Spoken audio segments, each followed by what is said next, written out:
to substantiate what I've built upon them. It's like a deck of cards. So, a deck of cards, a house of cards. Welcome to Nihilists in Denial. My name is Jack Montgomery, and with this, I am recreating my ideology from scratch. Religion, existentialism, and philosophy are some of the primary subjects that I am reconstructing for my own self-expansion. Join me as I tackle the ever-present question, what is the point? Good evening and welcome back to Nihilists in Denial. Tonight we have Mr. René Descartes. What's interesting about him? There are many things that he's contributed to the philosophical community as a whole. Yet one thing stands alone as kind of his most foundational work, which would be, I think, therefore I am.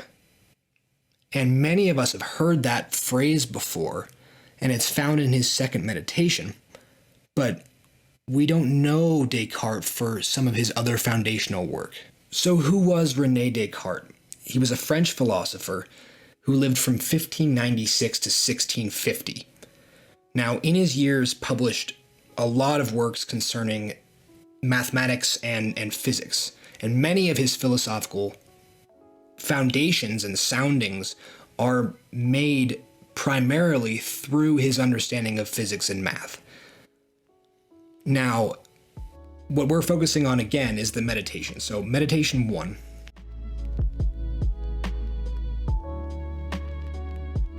So we're going to begin with the first meditation. Now, this version is translated by John Cottingham and was done so in 1984. The link is down in the description if you'd like to go read both of those meditations yourself. Now, to begin, Descartes says the following. Some years ago, I was struck by the large number of falsehoods that I had accepted as true in my childhood, and by the highly doubtful nature of the whole edifice that I had subsequently based on them.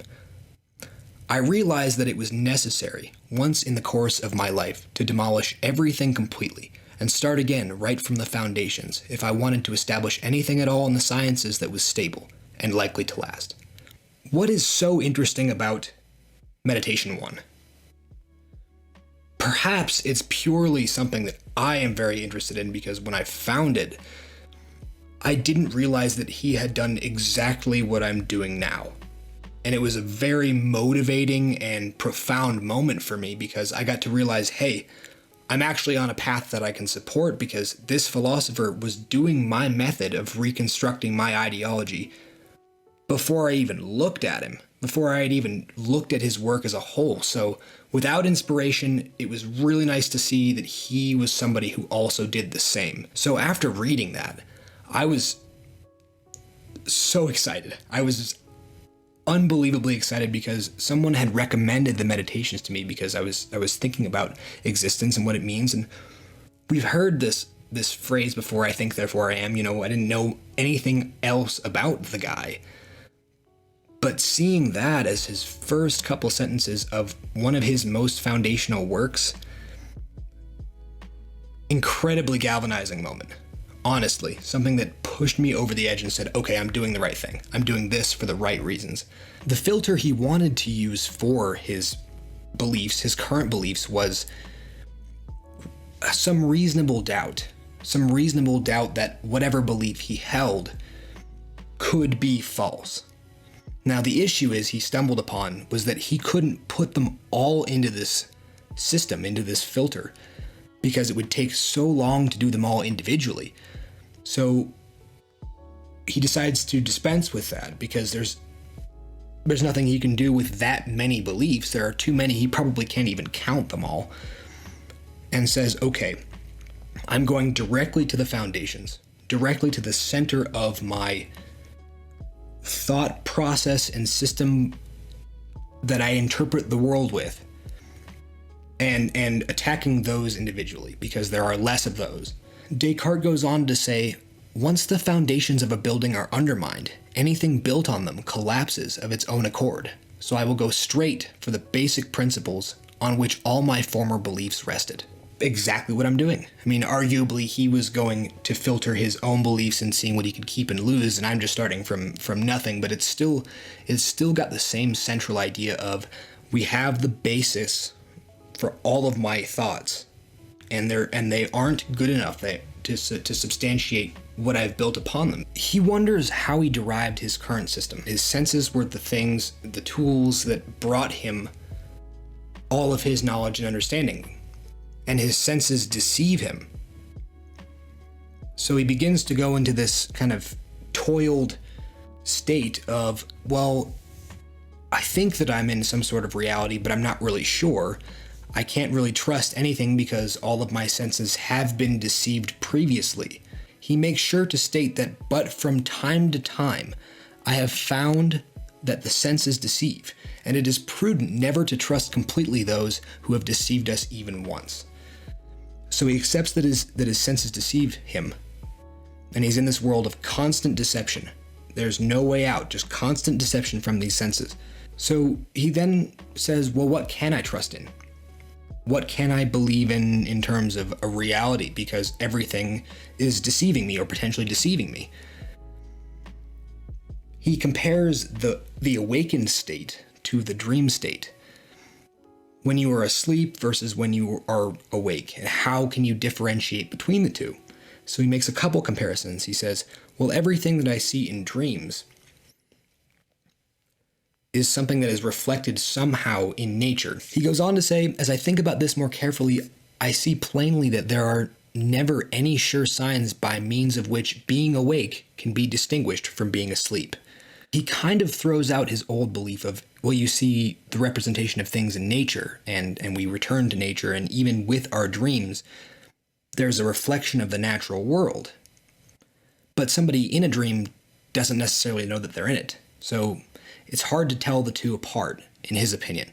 He takes a different line of thinking, briefly, and looks at physics, astronomy, and medicine as things that are composite, and they are doubtful because they are so multifaceted that it's really hard to grasp, and instead looks at things that are simple and things that are basic as basic can be.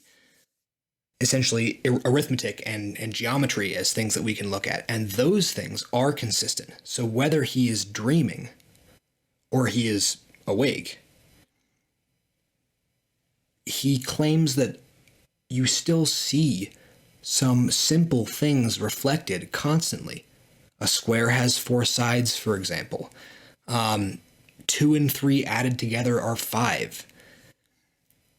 And he says it seems impossible that such transparent truth should incur any suspicion of being false. So now we move on to his assumption of God. And this one's a bit of a tough one because I am generally staying away from Judeo-Christian beliefs or ways of thinking, at least for now, because there's a lot to that.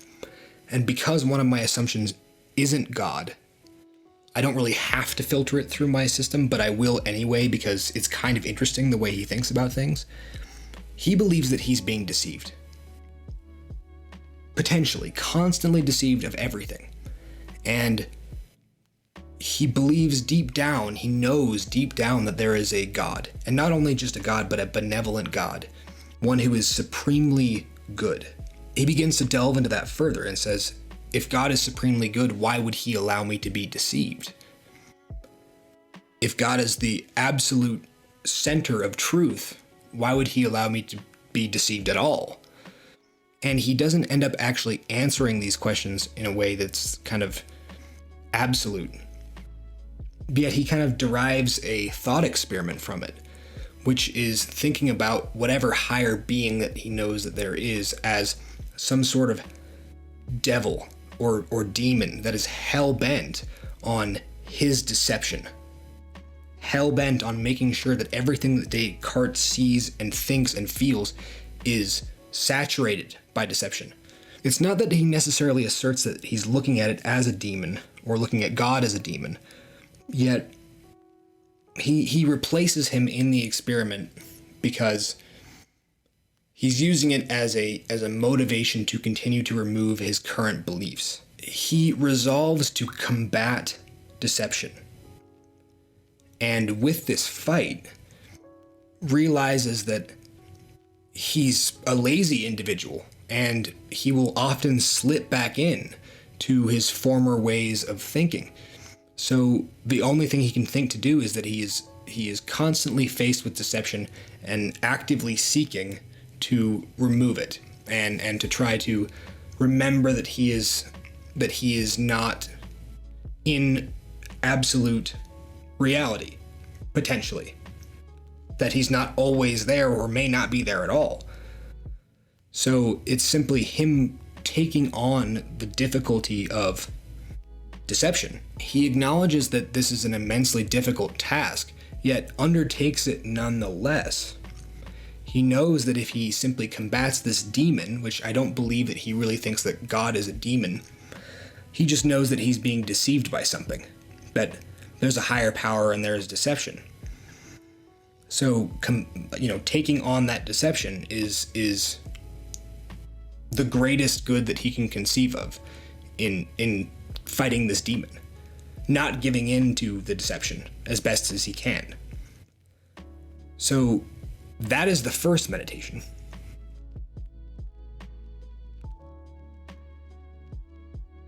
There's a lot to discuss there.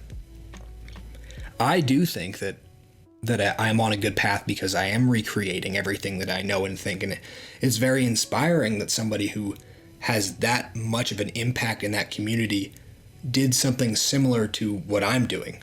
Actually, exactly the same. I struggled with the higher power piece, and that was where we kind of went off the rails, but I liked most of everything else that he said. It's interesting to kind of look at your life as a comparison of dreams and the awakened state.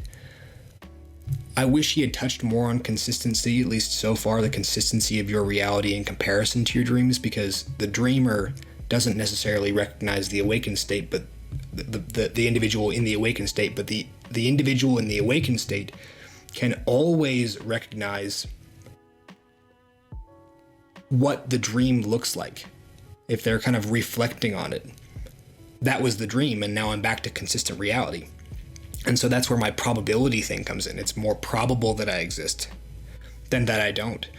But overall, it's kind of an interesting, bit of thinking that Descartes did here. So next week we will move on to the next meditation, which is where the I think, therefore I am piece comes in. But I'm glad I kind of got a more fleshed out version of Descartes' reasoning as to why he came across that solution. He likely wouldn't have gotten to the I think, therefore I am piece if he hadn't gone back and done the questioning at the beginning of, well, what can I trust in, what can I not trust in? Thank you very much, and have a good evening.